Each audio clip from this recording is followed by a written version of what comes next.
Our time is one of great contests, high stakes, and clear choices. The essential divide that runs all around the world and throughout history is once again thrown into stark relief. It is the divide between those whose thirst for control deludes them into thinking they are destined to rule over others, and those people and nations who want only to rule themselves. Americans know that in a world where others seek conquest and domination, our nation must be strong in wealth, in might, and in spirit.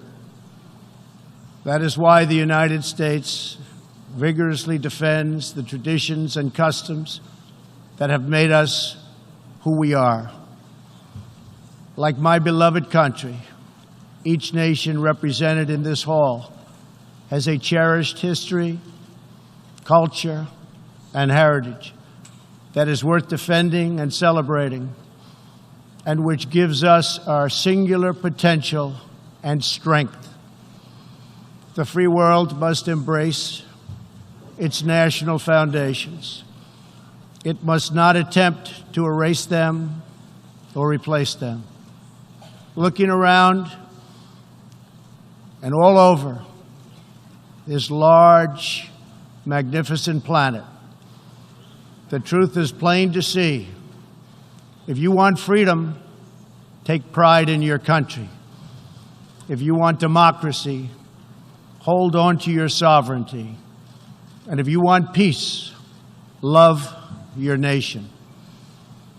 Wise leaders always put the good of their own people and their own country first. The future does not belong to globalists. The future belongs to patriots. The future belongs to sovereign and independent nations who protect their citizens, respect their neighbors, and honor the differences that make each country special and unique. One of the most serious challenges our countries face is the specter of socialism. It's the wrecker of nations and destroyer of societies. Events in Venezuela remind us all that socialism and communism are not about justice. They are not about equality. They are not about lifting up the poor. And they are certainly not about good of the nation. Socialism and communism are about one thing only: power for the ruling class. Today I repeat a message for the world that I have delivered at home. America will never be a socialist country. In the last century, socialism and communism killed 100 million people. Sadly, as we see in Venezuela, the death toll continues in this country. These totalitarian ideologies, combined with modern technology, have the power to excise new and disturbing forms of suppression and domination. For this reason, the United States is taking steps to better screen foreign technology and investments, and to protect our data and our security. We urge every nation present to do the same. Freedom and democracy must be constantly guarded and protected, both abroad and from within. We must always be skeptical of those who want conformity and control. Even in free nations, we see alarming signs and new challenges to liberty. A small number of social media platforms are acquiring immense power over what we can see and over what we are allowed to say. A permanent political class is openly disdainful, dismissive, and defiant of the will of the people. A faceless bureaucracy operates in secret and weakens democratic rule. Media and academic institutions push flat-out assaults on our histories, traditions, and values. In the United States, my administration has made clear to social media companies that we will uphold the right of free speech. A free society cannot allow social media giants to silence the voices of the people, and a free people must never, ever be enlisted in the cause of silencing, coercing, canceling, or blacklisting their own neighbors. Americans will never fire or tire in our effort to defend and promote freedom of worship and religion. We want and support religious liberty for all. Americans will also never tire of defending innocent life.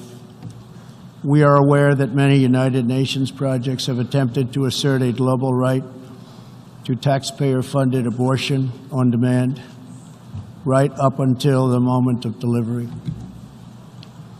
Global bureaucrats have absolutely no business attacking the sovereignty of nations that wish to protect innocent life. Like many nations here today, we in America believe that every child, born and unborn, is a sacred gift from God. There is no circumstance under which the United States will allow international entries to trample on the rights of our citizens, including the right to self-defense. That is why this year I announced that we will never ratify the UN Arms Trade Treaty, which would threaten the liberties of law-abiding American citizens. The United States will always uphold our constitutional right to keep and bear arms. Our nation's founders understood that there will always be those who believe they are entitled to wield power and control over others. Tyranny advances under many names and many theories, but it always comes down to the desire for domination. It protects not the interests of many, but the privilege of few. Our founders gave us a system designed to restrain this dangerous impulse. They chose to entrust American power to those most invested in the fate of our nation, a proud and fiercely independent people. The true good of a nation can only be pursued by those who love it, by citizens who are rooted in its history, who are nourished by its culture, committed to its values, attached to its people, and who know that its future is theirs to build or theirs to lose. Patriots see a nation and its destiny in ways no one else can. Liberty is only preserved, sovereignty is only secured, democracy is only sustained, greatness is only realized by the will and devotion of patriots. In their spirit is found the strength to resist oppression, the inspiration to forge legacy, the goodwill to seek friendship, and the bravery to reach for peace. Love of our nations makes the world better for all nations. So to all the leaders here today, join us in the most fulfilling mission a person could have, the most profound contribution anyone can make. Lift up your nations, cherish your culture, honor your histories, treasure your citizens, make your country strong and prosperous and righteous, honor the dignity of your people, and nothing will be outside of your reach. When our nations are greater, the future will be brighter, our people will be happier, and our partnerships will be stronger. With God's help, together we will cast off the enemies of liberty and overcome the oppressors of dignity. We will set new standards of living and reach new heights of human achievement. We will rediscover old truths, unravel old mysteries, and make thrilling new breakthroughs. And we will find more beautiful friendship and more harmony among nations than ever before. My fellow leaders, the path to peace and progress and freedom and justice and a better world for all humanity begins at home. Thank you. God bless you. God bless the nations of the world. And God bless America. Thank you very much.